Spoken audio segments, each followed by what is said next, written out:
بسم الله الرحمن الرحیم. دغه باغ چې تاسو ګورئ دا د شفتالانو یو باغ دی چې 50 جریبه باغ دی او په دغه باغ کې د شفتالانو دوه ورایټۍ کېنول شوي دي چې ارلی ګرینډ او فلورډا کینګ شفتالان دي او دا بوټي چې دي په قطره‌يي اوبو خور سیستم باندې یعنې په ډریپ اریګیشن باندې اوبه کېږي. دلته د دې ویډیو چې تاسو ته کوو یو څو هدف دي چې هغه تاسو سره شریکو. هغه دا چې که چیرې دا بوټي تاسو وګورئ د دې عام اوبو خور باندې چې بوټي څه رقم اوبه کېږي هغوی دا رقم څانګې نه کوي. لکه دې کې که چیرې تاسو د څانګو تعداد وګورئ دا د میوه لرونکو څانګو تعداد په دې کې ښه زیات دی. یعنې همدا سږ کال دپاره دا بوټي داسې شا خبرې کېږي چې دغه بوټي باید موږ ته راتلونکي کال کې میوه ونیسي. یعنې دغه باغ چې دی همدغه سږ کال په د حمل په میاشت کې دا کېنول شوی دی او اوس چې دی د جدي میاشت ده، د جدي 3 تاریخ دی. نو د جدي میاشت پورې دې دومره وده کړې ده چې موږ کولی شو چې راتلونکي کال دپاره یو څه د میوې لښتې په دې باندې پرېږدو. برعکس د هغه شا خبرې نه چې خلک کوي چې په اول کال باندې یعنې کوم کال باندې چې دوی وده کړي په دې خو میوه نه نیسي، نو راتلونکي کال دپاره څوک په دې باندې میوه نه پرېږدي. خو موږ غواړو چې دغه بوټي باید میوه ونیسي. او یو بل څه راځو بیا خواته تاسو ته شا خبرې هم ښیم. یو بل څه که چیرې تاسو وګورئ په دغه وخت کې واضح ښکاري چې زموږ دغه ډریپ یا د قطره‌يي اوبو خور سیستم چې دی څومره ساحه لمدوي. که چیرې تاسو وګورئ تر دغه ساحې پورې دغه ځمکه لمده ده. نو دغه ځای زه په پښه باندې دغه کوم راواړوم تر دې ځای پورې دا ځمکه لمده شوې ده. خو ډریپر چې دي ډریپر یې په دغه ساحه کې دي، دغلته ډریپر لګېدلی دی. یعنې کله چې باغ اوبه کېږي ډریپر نه اوبه راځي دا په دې معنا نه چې دغه ډریپر نه څاڅکي غورځېږي نو صرف همدغه ځای لمدوي. دغه اوبه چې دی لکه په خاوره کې جذبېږي راځي اړخونو ته ښکته هم ځي څنګونو ته هم راځي. نو دلته اوس په دغه وخت کې چون ژمی دی تبخیر ډېر صورت نه نیسي، نو په دغه وخت کې دغه عمل د دې ښکاري چې دا ځمکه څومره لمده شوې ده. خو په اوړي کې بیا موږ دا صحیح نشو کتلی. په اوړي کې صرف هماغه ځای چې دا ډریپر دی دغه ساحه لږه لمده ښکاري، نور دغه ځایونو پورې دغه نم نه ښکاري ځکه د دې نه تبخیر چې دی روان وي نو ځکه دا لوندوالی نه ښکاري. نو اوس که چیرې تاسو وګورئ همدغه د 4 ډریپرو په ذریعه باندې د دې بوټي مکمله شاوخوا ټوله اوبه شوې ده. او دلته ځینې بوټي هم جوړ کړي دي، دغه ملګري لګیا دي شا خبري کوي. دا هم تاسو ته ښیو دغه بوټي په داسې شکل باندې شا خبري کوو چې راتلونکي فصل دپاره باید یو څه میوه پکې پاتې شي.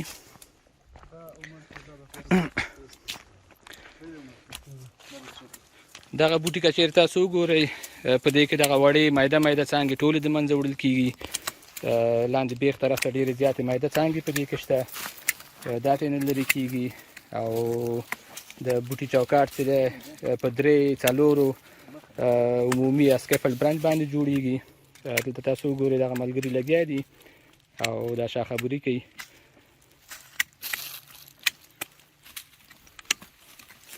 هغه څانګې چې د کینوپي داخل طرف ته تلي هغه ترې نه وهل کېږي. اوس مثلا که چیرې دغه څانګې ته موږ وګورو چې د کینوپي داخل طرف ته تللی ده دا ترې نه ښکته کېږي او کومې ټیټې څانګې چې دي هغه هم ترې نه لرې کېږي.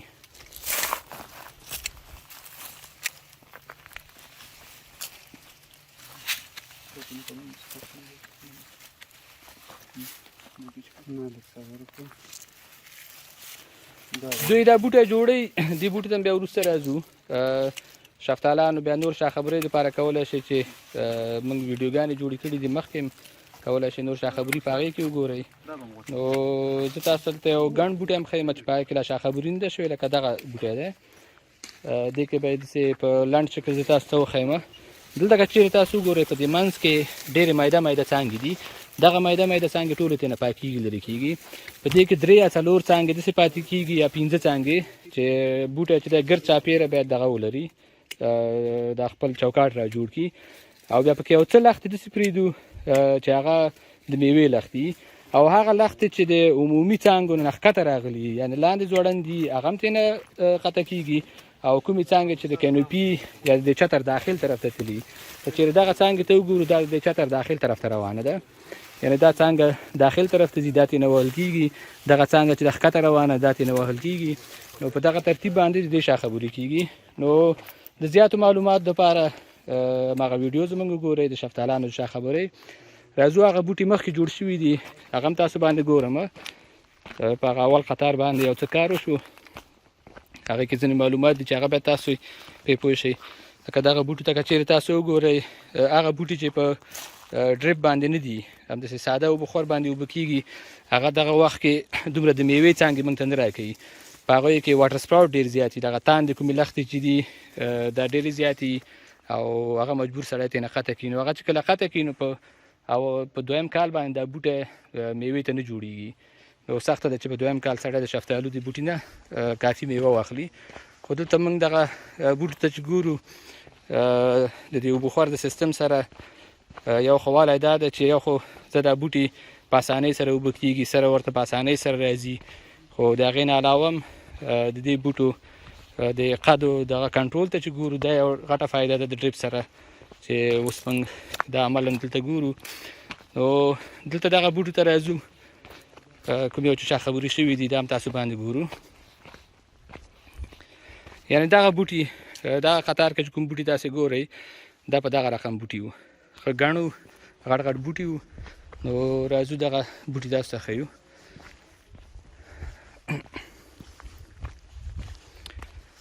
ګورئ که چېرې دغه بوټي ته تاسو وګورئ، په دې کې په دې ځای کې یو څانګه وه هغه ترېنه وهل شوې ده، دغه څانګه ترېنه قطع شوې دي، ځینې څانګې یو څه میده څانګې چې وي ټولې ترېنه قطع شوي دي.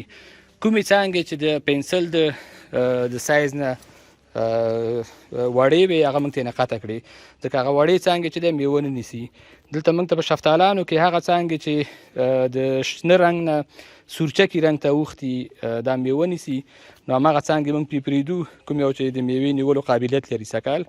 نو دغه بوټی که چېرې تاسو وګورئ په دغه شکل باندې جوړ شوی دی، ورسره په دې قطار کې دغه نور بوټي هم جوړ شوي دي. خو دا بوټي چې دی په دغه رقم باندې ګڼ بوټي وو او د شاخه برۍ سره په دغه ترتیب باندې را جوړ شوي دي. خو په عام شکل باندې دلته چې شاخه بري کېږي، خلک چې دی په اول کال باندې کوم بوټی چې شاخه بري کېږي هغه په دغه شکل باندې چې موږ اوس شاخه بري کړي دي په دې طریقې باندې نه شاخه بري کوي. لږ تفاوت یې په هغې کې تفاوت دا دی که دغه بوټی یو څوک دلته شاخه بري کوي او په دې عامه طریقه باندې چې شاخه بري دلته کېږي، نو دغه بوټی چې دی دغه یوه څانګه هم پکې نه پرېښودل کېږي، یعنې صرف دغه سکیفل برنچ پرېږدي او دا بیا په دغه ځایونو کې قطع کوي. تقریبا دغه ځایونو کې چې یو لویشت یا یو نیمه لویشت د کوم ځای نه چې تنه جدا شوې ده دا پرېږدي او نور ټول ترېنه قطع کوي. خو موږ وایو چې نه سږکال باید یعنې د راتلونکي فصل کې دغه بوټی باید موږ ته یو څه میوه هم راکړي.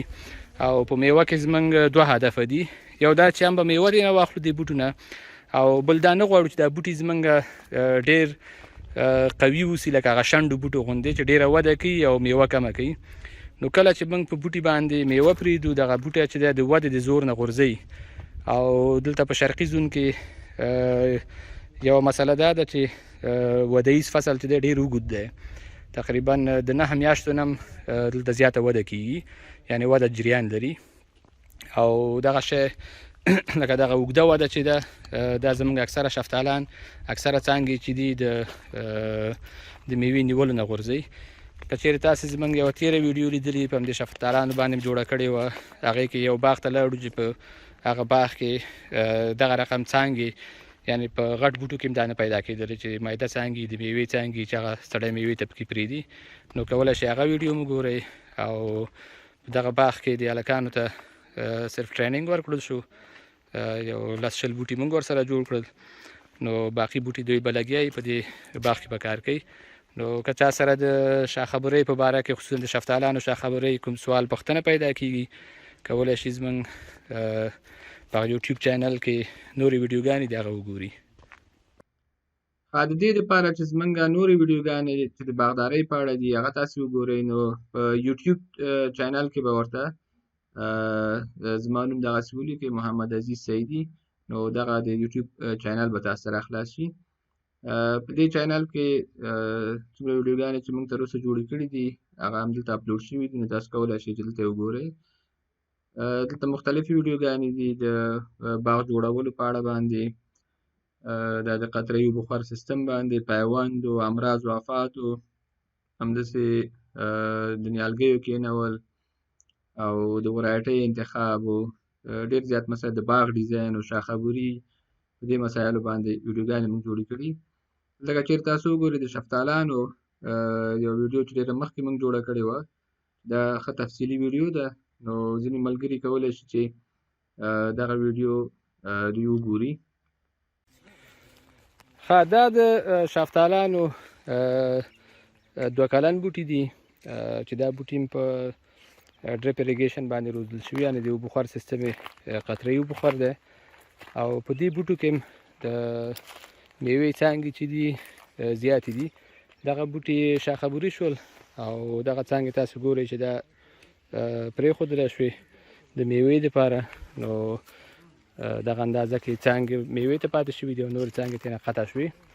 دغه بوټي تاسو کولی شئ چې وګورئ تر دې پورې یو څه کار شوی دی او د دې نه نورې هماغسې ټیټې څانګې یو بل باندې سپرې څانګې او هغه څانګې چې نرۍ دي چې میوه نه نیسي هغه ټولې ترېنه قطع شوي دي.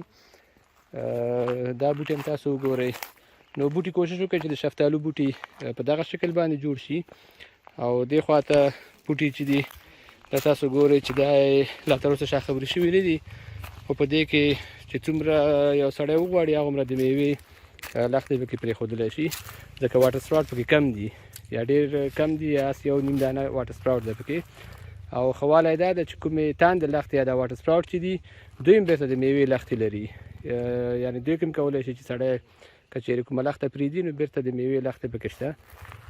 دغه بوټي کې که چېرې وګورئ لاندې پکې ډېرې زیاتې دا میده میده څانګې دي دغه میده څانګې ټولې ترېنه وهل کېږي لرې کېږي صرف د میوې لښتې د میوې لښتې مثلا دغه د میوې لښته ده په دغه سایز کې لښتې پاتې کېږي او نورې دا میده څانګې ترېنه لرې کېږي او بل داسې ځي کې دغه لښته قطع کېږي چېرته چې بله لښته موجوده وي چې دا ونه بېرته بیرون طرف ته راهنمایي کوي نو په دغه شکل باید شاخبري وشي. دغه ونه هم تاسو وګورئ اخوا ته نور ملګري لګیا دي شاخبري کوي هغې له خوا به هم بیا زه ورشمه تاسو هغې پورې دا ونې وګورئ تقریبا د دغسې ونې نه په دغسې ونه کې شاخبري وشوه او دغه رقم ونې ترېنه جوړې شوې نو په دغه ونو کې ښه کافي د میوې لښتې پاتې شوې او لکه مخکې چې ویل تاسو کولی شئ چې د شفتالانو په اړه نورې ویډیوګانې دي هغه زموږ د فیسبوک پیج باندې او په یوټیوب چینل کې کولی شئ تاسې وګورئ.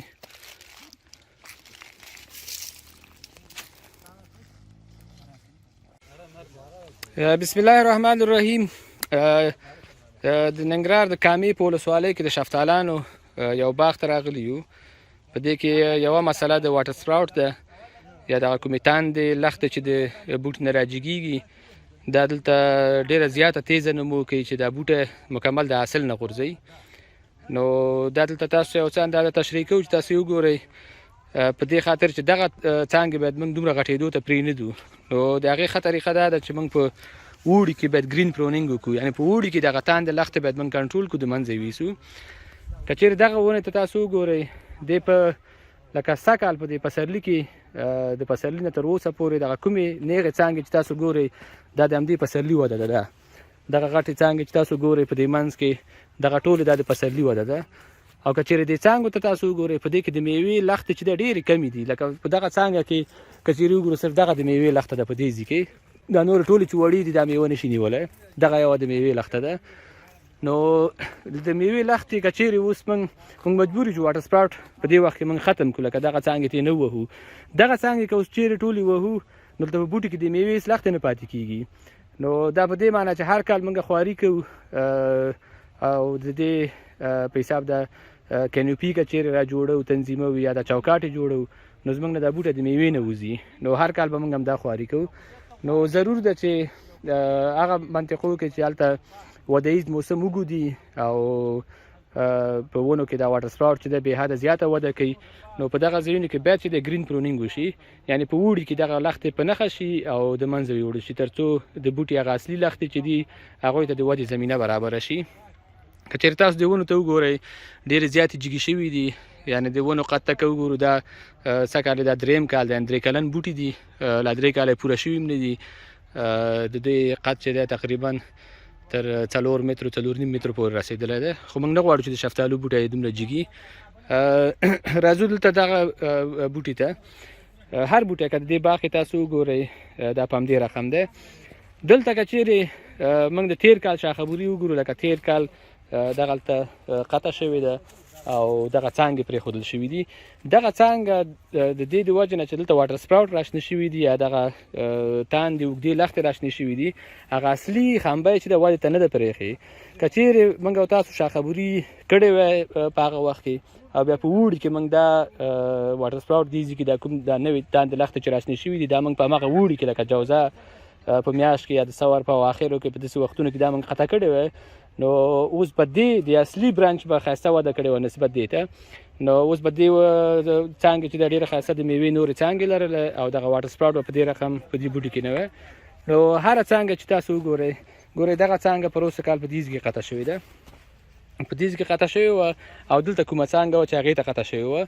خو دلته ګورو چې دې څانګې 1 2 3 4 دانې همدا واټر سپراوټ کړي دي.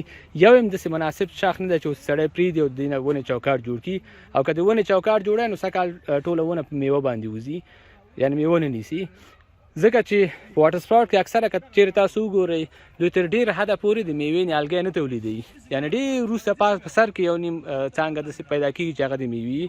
نو دا چې موږ هر څومره کوشش کوو اوس په دې بوټو باندې خواري پرې کوو چې دا صحیح را شاخبوري کوو، نو موږ سره دلته په دې بوټو کې میوه کمیږي.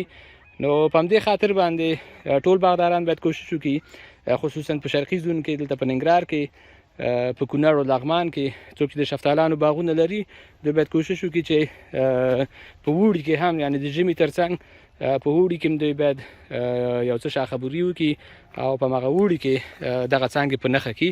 یعنې دغه واټر سپراوټ چې تاسو ګورئ دلته دغه تاندې لښتې دوی نیغه وده لري.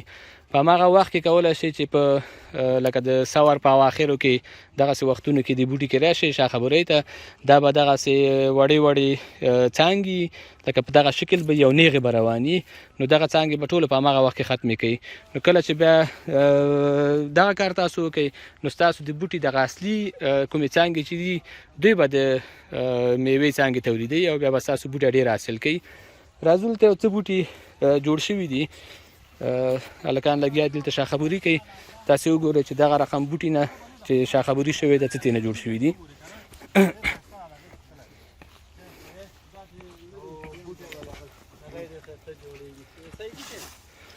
راځم حاجي صاحب دا دغه زه وکړم یوارې.